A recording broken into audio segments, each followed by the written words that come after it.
Welcome to County Portal, your simple source for local government services and public records. Let's get started. Does your Social Security check count as income when you apply for a homestead exemption?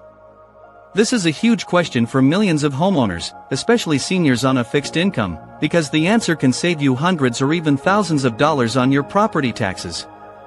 The short, and somewhat frustrating, answer is, it completely depends on your state. There is no single, national rule for this. The confusion happens because federal income tax rules are different from state and local property tax rules.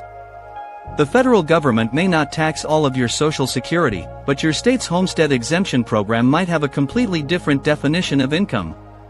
So, how does this break down? States generally fall into one of three categories. First, you have states that completely exclude all Social Security benefits from their income calculation for the Homestead Exemption. In these places, your Social Security check does not count against you at all, making it much easier to qualify for property tax relief. Second, there are states on the opposite end of the spectrum. These states count every single dollar of your Social Security benefits as part of your total household income. They look at your gross income from all sources, and your full Social Security amount is included in that total, which can sometimes push you over the income limit to qualify for the exemption. The third and most common category includes states that are somewhere in the middle.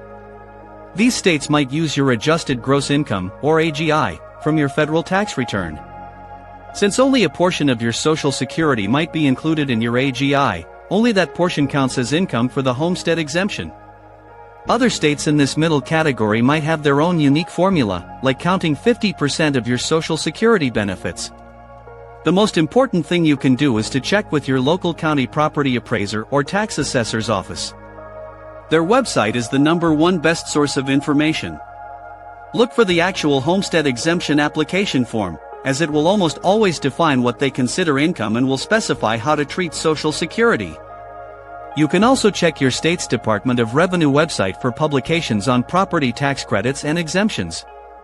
Don't assume that because your benefits aren't fully taxed by the IRS, they won't be counted by your local tax office.